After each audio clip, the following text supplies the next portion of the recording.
آپ سے پاکستان کرکٹ کی تاریخ کے 3 عظیم ترین فاسٹ بولرز کے نام پوچھے جائیں تو یقینی طور پر ان میں سے ایک وقار یونس بھی ہوں گے۔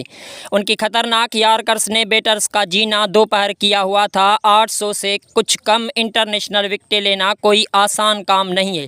وقار یونس نے ریٹائرمنٹ کے بعد کوچنگ اور کامنٹری سمیت مختلف ذمہ داریاں سنبھالیں۔ پی سی بی کے ساتھ مختلف حیثیتوں سے وہ وابستہ رہے، لیکن سفر کا اختتام خوشگوار نہ رہا۔ کھلاڑیوں کے ساتھ اختلافات بھی سامنے آئے، نتائج جیسے بھی رہے ان کی نیت صاف تھی۔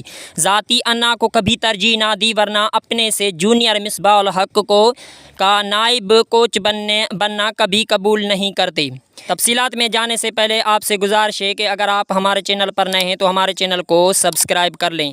جب کبھی انہیں بورڈ نے آواز دی وہ آسٹریلیا سے پاکستان چلے آئے۔ اس بار بھی یہی ہوا۔ Chairman P C be Mohsin Naqvi اپنے طور پر ملکی کرکٹ کی بہتری کے لیے بہت کچھ کوشش کر رہے ہیں، البتہ وقت کی کمی کا مسئلہ ہے۔ وزیر داخلہ ہونے کی وجہ سے وہ بہت مصروف رہتے ہیں، اسی وجہ سے تنقید بھی ہوئی۔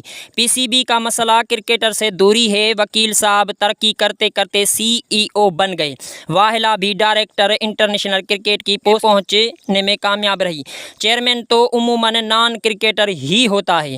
حالیہ عرصے میں رمیز راجہ کو اتنی بڑی پوسٹ سونپنے کا خمیازہ بھی بھگتنا پڑا تھا۔ انہوں نے اپنا نام زندہ رکھنے اور کریڈٹ لینے کے لیے پاکستان جونیئر لیگ کرا دی، جس پر اربوں روپے پھونک دیے گئے۔ محسن نقوی نے مجھ سمیت بہت سے صحافیوں اور دیگر شخصیات سے یہ درخواست کی کہ وہ کسی کرکٹر کو ساتھ لائیں۔ اب انہوں نے ایسا کر لیا اور کرکٹنگ معاملات وقار یونس کو سونپ دیے۔ البتہ اس حوالے سے میڈیا میں اشتہار بعد میں آنا جگہ ہنسائی کا باعث بنا۔ یا تو وقار یونس کی تقرری کی بات لیک ہی نہ ہوتی اور اشتہارات کے بعد ہی اعلان کیا جاتا۔ جب وہ کام بھی سنبھال چکے تو اشتہار جاری کرنا مضحکہ خیز لگا۔ ویسے پی سی بی کی یہ برسوں کی روایت ہے، تقرری کے بعد رسمی کارروائی کے لیے اشتہار جاری کرتے رہے ہیں۔ موجودہ چیئرمین کو اسی کا کوئی مناسب حل ڈھونڈنا چاہیے۔ پاکستان کرکٹ کو ان دنوں کئی مسائل کا مسئلہ ہے۔ سب سے بڑا مسئلہ ٹیم میں اتحاد کی کمی ہے۔ یہی کھلاڑی پہلے اچھا پرفارم کر رہے تھے، لیکن بڑھتی پلیئرز پاور دیکھ کر جب ان پر ڈیوائیڈ اینڈ رول کا آزمودہ فارمولہ چلایا گیا تو ایک دوسرے کے دشمن بن گئے۔ سب کپتانی کے خواب دیکھنے لگے۔ اس کا اثر ٹیم کی کارکردگی پر پڑا۔ اب پانی سر سے اونچا ہو چکا ہے۔ وقار یونس کی بڑی عزت ہے، انہیں چاہیے سب سے پہلے بابر اعظم اور شاہین آفریدی کو بلائیں، اپنے ساتھ بٹھائیں اور اختلافات ختم کرنے کا کہیں۔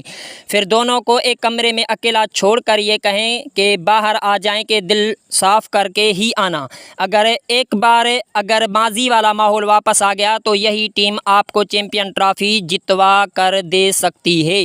لیگز کے این او سی کا بھی بڑا ایشو ہے۔ سینئر کھلاڑی کینیڈا سے ڈالرز نہ ملنے پر دل میں غبار لیے بیٹھے ہیں، لیکن حالات ایسے نہیں کہ غصے کا اظہار کر سکیں۔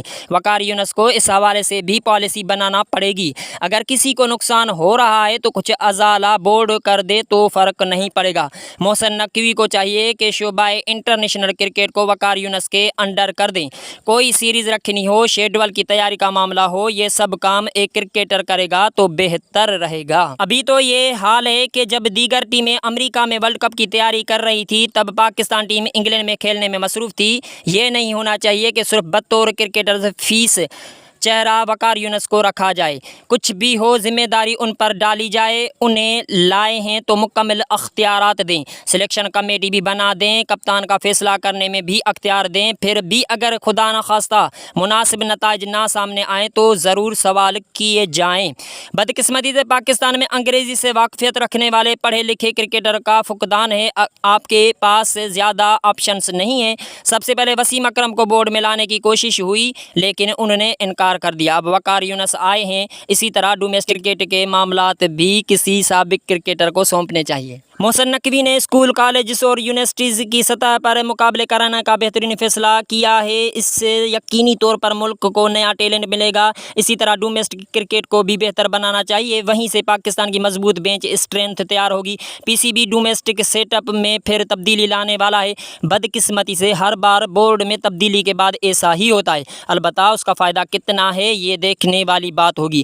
مجھے بعض سابق کرکٹر نے بتایا کہ پلانز تو اچھے ہیں، اگر عمل ہو گیا تو یقینی طور پر بہتری ہی آئے گی۔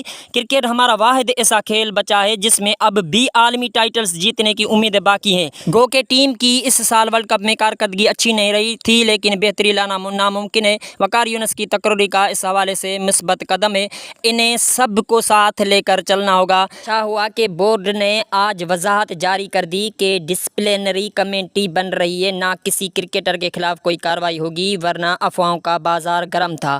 کھلاڑیوں کو اس وقت سزا نہیں، اعتماد دینے کی ضرورت ہے۔ کرکٹنگ وجوہات کی بنیاد پر کسی کو بھی آرام کرا دیں، لیکن ڈسپلنری ایکشن کے نام پر ڈراپ کرنا مناسب نہ ہوگا۔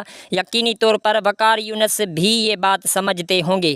ماضی میں بطور کوچ یا منتظم جیسا بھی وقت گزرا، وقار بھائی اس بار مایوس نہ کرنا، سب کو آپ سے بڑی امیدیں وابستہ ہیں۔